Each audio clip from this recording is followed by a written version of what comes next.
सकारात्मक और सक्रिय सहयोग करूंगा। विपक्ष के इस सकारात्मक सहयोग का स्वागत भी करता हूं। तो मुझे ये भाव भी नहीं है कि नहीं मैं तो बड़ा हूं। जहां पार्टी तय करेगी वो काम मैं करूंगा कि मैंने अच्छा किया, लेकिन मुझसे अच्छा मेरे बाद आने वाला मुख्यमंत्री करे। और मैं श्री मोहन यादव जी को, राजेंद्र शुक्ला जी को, जगदीश देवड़ा जी को और आने वाले मंत्रिमंडल को न केवल शुभकामनाएं देता हूं बल्कि सकारात्मक और सक्रिय सहयोग करूंगा। विधायक दल के नेता के नाते वो हमारे भी नेता हैं और दूसरे विधायक के नाते भी मैं विधानसभा को ईंट गारों का भवन नहीं मानता, पवित्र मंदिर मानता हूं। तो मुझे ये भाव भी नहीं है कि नहीं मैं तो बड़ा हूं। मैं विधायक हूं तो विधानसभा मेरा मंदिर है और एक विधायक के नाते पूरी सक्रियता के साथ मैं विधानसभा में भी काम करूंगा। मेरी बुधनी क्षेत्र की जनता जिसने बिना जाए मुझे सदैव भारी बहुमत से जिताया है, इस बार भी 1,05,000 वोटों से जीता हूं। तो वहां का विकास मेरी स्वाभाविक ड्यूटी है, कर्तव्य है। लेकिन प्रदेश की जनता की भी भावनाओं का प्रतिनिधित्व विधानसभा में होता है, वो भी मैं करता रहूंगा और मैं बहुत आनंदित और प्रसन्न हूं। सर, दिल्ली आज विधानसभा में नए मित्र शपथ ग्रहण कर रहे हैं और जिस ढंग से नई सरकार ने काम शुरू किया है वो आनंद और प्रसन्नता देने वाला है। एक बार मेरी फिर शुभकामनाएं। दिल्ली में आए हैं सर, आप दिल्ली में बैठक है जेपी नड्डा जी से। मैंने हमेशा कहा कि भारतीय जनता पार्टी एक मिशन है और जब एक मिशन में आप काम करते हो तो आप तय नहीं करते कि आप क्या करोगे, मिशन तय करता है कि आप कहां काम करोगे। तो जहां पार्टी तय करेगी वो काम मैं करूंगा। कुछ विषय ऐसे हैं जैसे पर्यावरण। अब पर्यावरण मेरा प्रिय मुद्दा है, महिला सशक्तिकरण मेरा प्रिय विषय है, वो अंतरात्मा से निकला हुआ विषय है। और बच्चों से जो मेरी आत्मीयता और लगाव है, तो बाल कल्याण, ये विषय ऐसे हैं कि जो अंतरात्मा से मैं करता रहूंगा।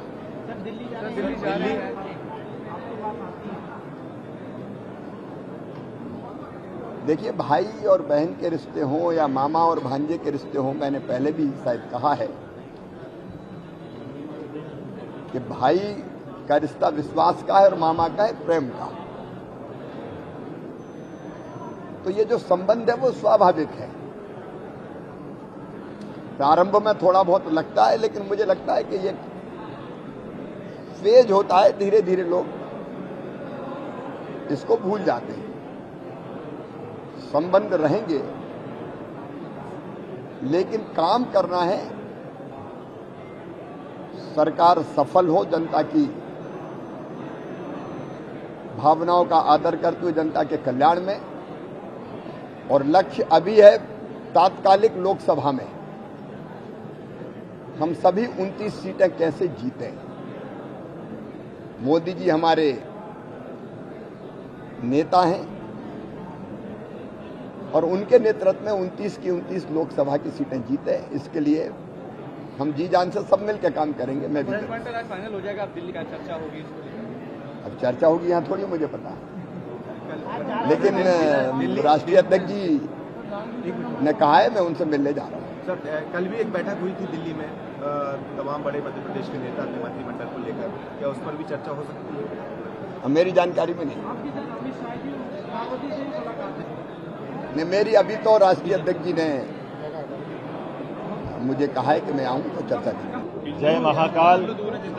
आज 16वीं विधानसभा का सत्र का पहला दिन है और हम सब नवनिर्वाचित विधायकों ने मेरे सहित सबने शपथ का क्रम जारी रखा है और मुझे इस बात की प्रसन्नता है कि आज हमने पहले दिन में ही एक सकारात्मक संदेश भी दिया है। पक्ष विपक्ष ने मिलकर के हमारे नवीन विधानसभा अध्यक्ष का नामांकन का फॉर्म जमा किया है और मैं दल के नेता के होने के नाते से विपक्ष के इस सकारात्मक सहयोग का स्वागत भी करता हूं और उम्मीद करता हूं कि विपक्ष अपना सकारात्मक रचनात्मक उनकी भूमिका वो निभाए और हम अपनी भूमिका निभाते हुए प्रदेश के विकास के क्रम में और नवीन ऊंचाइयों तक मध्य प्रदेश को ले जाए। मैं अपनी ओर से एक बार फिर यशस्वी प्रधानमंत्री के नेतृत्व में इस सरकार को डबल इंजन की सरकार के रूप में ले जाने का संकल्प करते हैं। हमने मोदी जी का अभी का बनारस का भाषण सुना है, वो सारे उनके सपने और वो सारी योजनाएं जो देश की प्रदेश की भलाई के लिए जो लागू कर रहे हैं उसमें सार्थक भूमिका निभाते हुए, जैसे उदाहरण के लिए श्री अन्न अर्थात मोटा अनाज को लेकर के मध्य प्रदेश का आदिवासी अंचल बहुत बड़े पैमाने पर इसका अपना दायरा कवर करता है और हम उसमें आगे बढ़ रहे हैं। साथ ही साथ सांस्कृतिक अनुष्ठान का पर्व चल रहा है, तो हमारा अपने बाबा महाकाल के महालोक से लगा करके ओरछा के राजा राम के मंदिर तक, सलकनपुर से लगा करके कटनी मैहर की माता जी तक सारे देवस्थानों को लेकर के हम रोड मैप बना रहे हैं। मैं कोशिश कर रहा हूं कि हमारा ये प्रशासन का विकेंद्रीकरण भी हो, अर्थात हमारी जिले की जिला कलेक्टर इकाई, संभाग के संभाग डिविजनल इकाई ये और अंत में प्रदेश इकाई।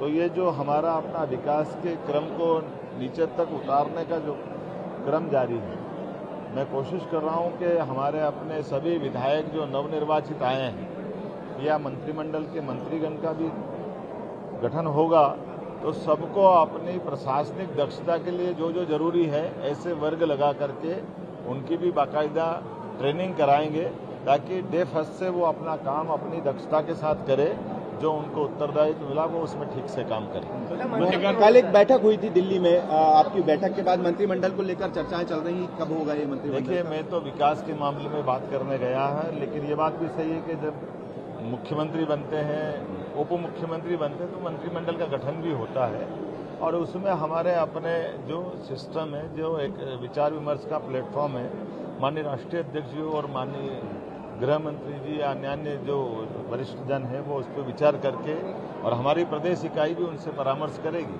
जहां जिसकी आवश्यकता पड़ेगी हम प्रदेश के परिप्रेक्ष्य में निश्चित रूप से हमारा समृद्ध विधायक दल है और समृद्ध लोग हैं और उनमें से अच्छे लोगों का चयन भी होगा।